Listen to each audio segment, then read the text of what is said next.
नमस्कार, पूजाचं किचनमध्ये तुमच्या सगळ्यांचे खूप खूप मनापासून स्वागत आहे। आज आपण बनवणार आहे गुढीपाडव्यानिमित्त साखरेची गाठी कढी। तर ही खूप सोपी पद्धत आहे। तुम्ही अशी गाठी कढी आत्ताच बनवून ठेवा आणि गुढीसाठी नक्की वापरा।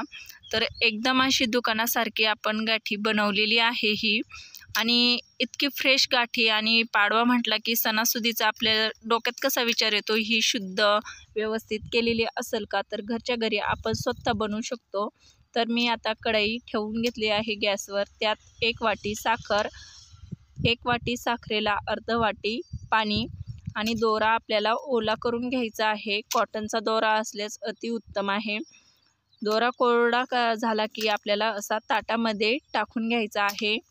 आणि मला काही इथे ना कॉटनचा दोरा भेटलाच नव्हता बरं का, त्यामुळे मी हा आपला तो असा काचेचा दोरा म्हणतात तो दोरा घेतलेला आहे। म्हणजे हा पटकन आपल्या दाताने वगैरे हाताने पटकन तुटत नाही असा दोरा होता। आणि आता पाक पण मस्तपैकी शिजलेला होता। त्यात मी आता 1 चमचे इतकं दूध टाकून घेतलं होतं। तर दूध का टाकायचं आहे माहिती का, आपण जी गाठी कढी बनवतो ना पाडव्यासाठी, ती एकदम पांढरी होते। तर पांढरी आपल्याला होण्यासाठी अजून एक टिप्स करायची आहे, ती म्हणजे दूध टाकल्यानंतर तर तुम्ही बघू शकता अशी काळी काळी घाण आपल्या पाकावरती तरंजण येतं। तर ती काळी घाण ही काढण्यासाठी आपल्याला थोडंसं म्हणजे 1 चम्मच इतकं दुधाचा वापर करायचाच आहे। तुम्ही बघू शकता किती अशी काळी काळी घाण आपली निघत आहे, ती चमचेच्या साहाय्याने आपल्याला एका वाटीमध्ये काढून घ्यायची आहे। तर तुम्ही बघू शकता अशी आपण सगळी ही काळी अशी ही जे काळं तरंजण होतं ते काढून घेतलेलं आहे।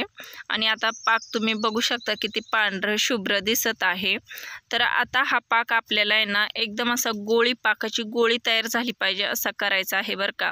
पाक थोडासा घट्ट झाला की त्यात पाव चम्मच इतका सोडा घालायचा। आपला खाता सोडा असतो ना घरातला, तो पाव चम्मच टाकून घ्यायचा। आणि तुम्ही आता बघू शकता साखरेची एकदम अशी गोळी बंद साखर आपली झालेली आहे। आता ही प्रोसेस आपल्याला एकदम फास्ट करायची। तुम्ही पाकाची कन्सिस्टन्सी बघून घ्या।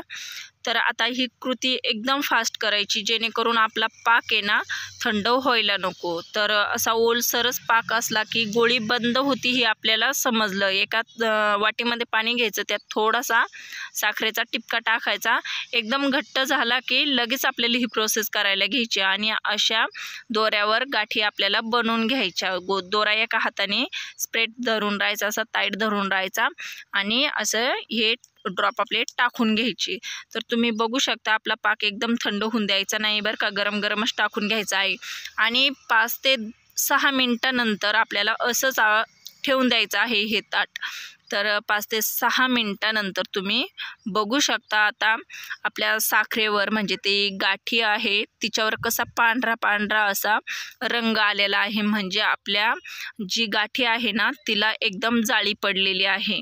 तर एकदम छान अशी आपली गाठी घरच्या घरी तयार झालेली आहे। तर आता आपण ही काढून घेऊया मस्तपैकी। तर पाडवा आलेला आहे आपला 10-15 दिवसावर, तर अशी गाठी तुम्ही नक्की बनवा आणि घरच्या घरी बनवा। आता आपण अशी गाठी बनवली घरी तर काय असतं माहिती का, आपल्याला आपण माहिती असतो आपण किती शुद्ध आहे, किंवा आपलं हात किती शुद्ध आहे, आपण वस्तू जी वापरतो ती किती शुद्ध आहे। आणि कसं देवाधर्माचं असलं की हे कसं, आता तुम्हाला जे स्त्रिया बघता हा व्हिडिओ त्यांना तर माहितीच असतं, देवाधर्माचं असलं की आपल्याला एकदम शुद्धतेतच करावं लागतं। त्यासाठी तुम्ही अशा घरच्या घरी अशा गुढीपाडवेला नक्की गाठी बनवा। तर तुम्ही बघू शकता लगेच मी तुम्हाला कृती दाखवते बरं का, मी काय जास्त वेळ जाऊन दिलेला नव्हता। 1-5-6 मिनटं मी फक्त सुकवल्या होत्या, आणि लगेच एका दोरा असा वर धरला की लगेच सगळ्या गाठी अशा व्यवस्थित एक लाईनीतच दिसत होत्या। म्हणजे कुठे दोरा सोडून पण निघत नव्हत्या, आणि एकदम अशा कडक पण झालेल्या होत्या। तर इतक्या छान गाठी अशा तुम्ही नक्की बनवा। आणि दिवाळीचे पण 32 असेच बनवता बरं का। तर तो व्हिडिओ आता दिवाळी जवळ आली का मग आपण 32चा व्हिडिओ नक्की करू। तोपर्यंत असाच सपोर्ट करत राहा, आणि असेच नवनवीन व्हिडिओ बघण्यासाठी पूजाचं किचनवर जर अजून नवीन असाल तर नक्की सबस्क्राईब करा। शेजारीच बेल आयकन आहे त्याच्यावरही प्रेस करा, म्हणजे असेच नवनवीन व्हिडिओ तुमच्यापर्यंत येऊन जाईल। आणि हा व्हिडिओ तुमच्या मित्रमैत्रिणींना, नातेवाईकांना शेअर करा, म्हणजे ते पण पाडव्याला अशाच गाठी बनवून ठेवतील. आणि ह्या गाठी तुम्हाला जर वाटत असेल ना तर विकायच्या, तर तुम्ही विकू पण शकता. चला बरं, आता पटकन सबस्क्राईब करा आणि एक लाईक तर नक्कीच करा.